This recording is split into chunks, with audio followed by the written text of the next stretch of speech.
I'm taking us out in the spring day into the light because it's so beautiful and because it's a perfect analogy for what I want to share this week. So last week I talked about authenticity and the tightness that can come when you're brave enough to show yourself. And this week I wanted to talk about the link between being authentic, having joy, being free, and letting go. It's a long chain of concepts. Oh my God, should I show you? I'm using my cell phone this week, so I'll show you what I'm seeing here.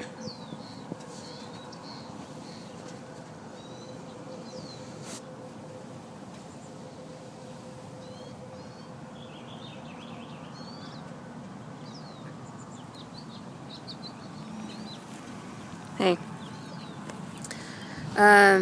Okay. So what I really want to talk about is how Buddhists don't often talk about faith. They talk a lot about stepping into the unknown and facing your fear and opening your heart and training the mind, and we leave out the word faith a lot. And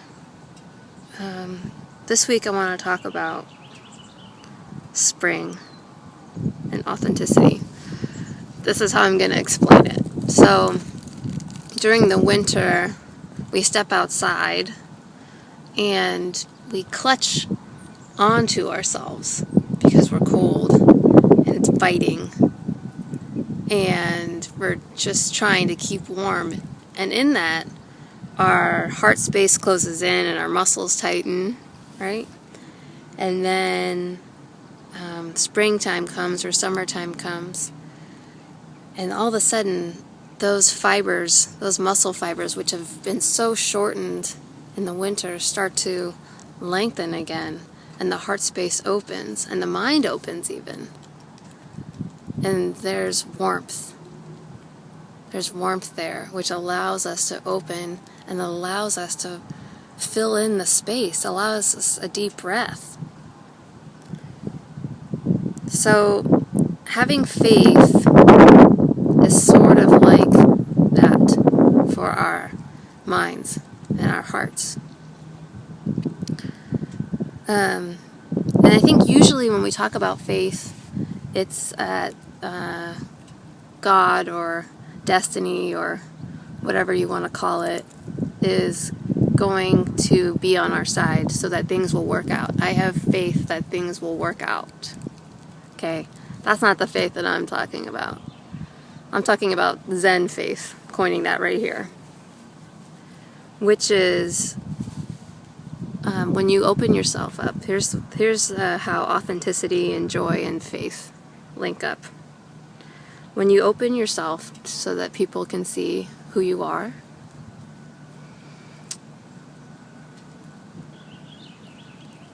and you feel that tight feeling,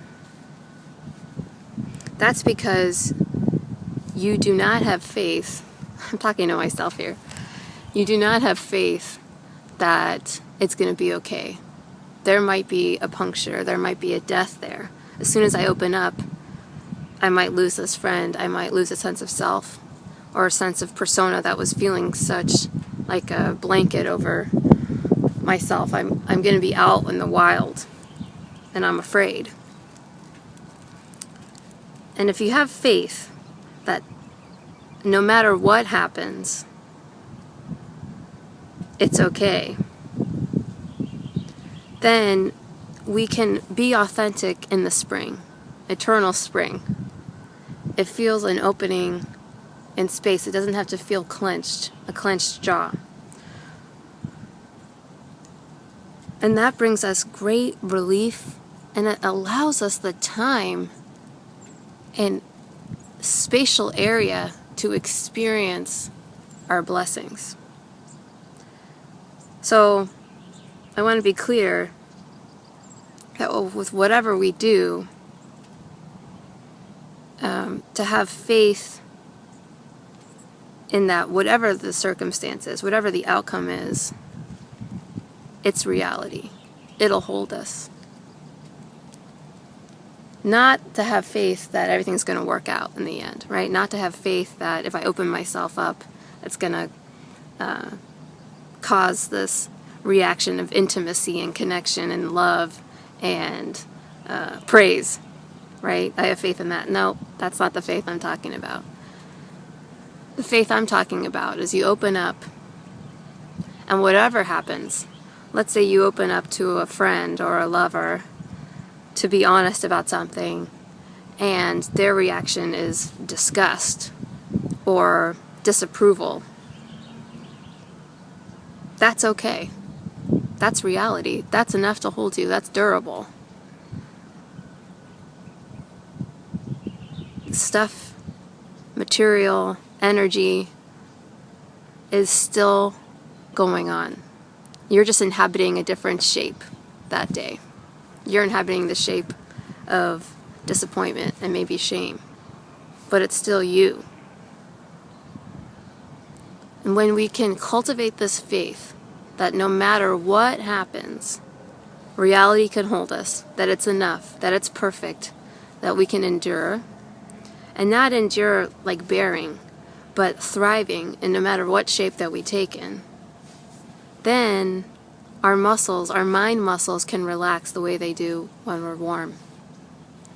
And when our mind muscles relax, we have freedom and we have joy.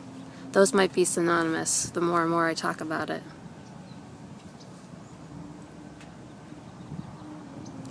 So,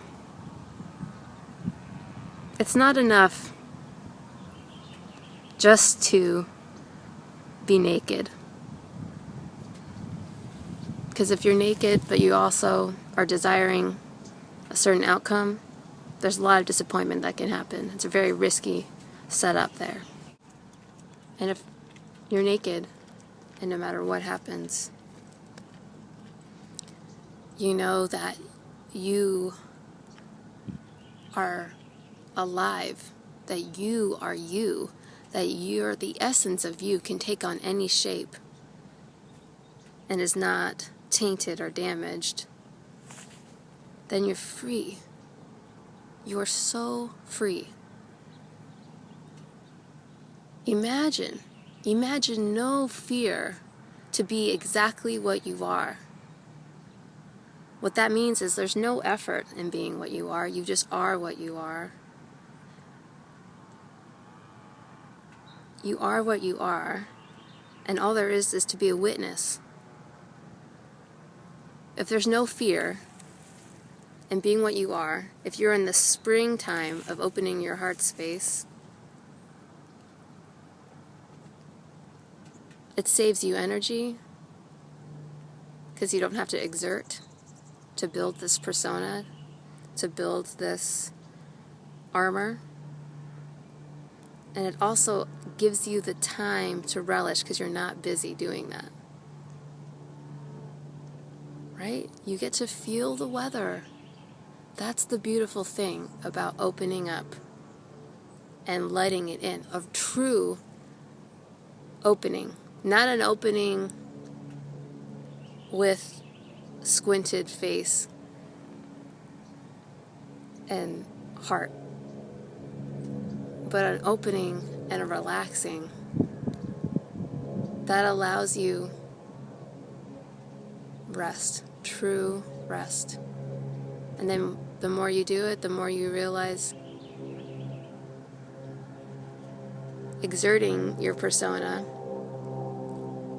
trying to figure out what you should be, all of that, right? Who am I? What should I be doing? What is right? What is wrong? What path should be on? Are they good? Are they bad? All of that is not necessary. You can just be who you are, in the faith that reality will hold it. And you can be in many shapes: sorrow, happiness, fear, anxiety, thrill. You can take on all those shapes and you're still you. I guarantee that. I can guarantee that. So there's nothing to fear, because no matter what shape you're in, you are who you are. And the more that you can step into that, the more the muscles of the mind can relax like it's warm. Everywhere will welcome you, no matter what happens. That's true faith. True faith is not the belief that it's going to feel okay in the end. True faith is, if it feels okay or if it doesn't feel okay, I still exist.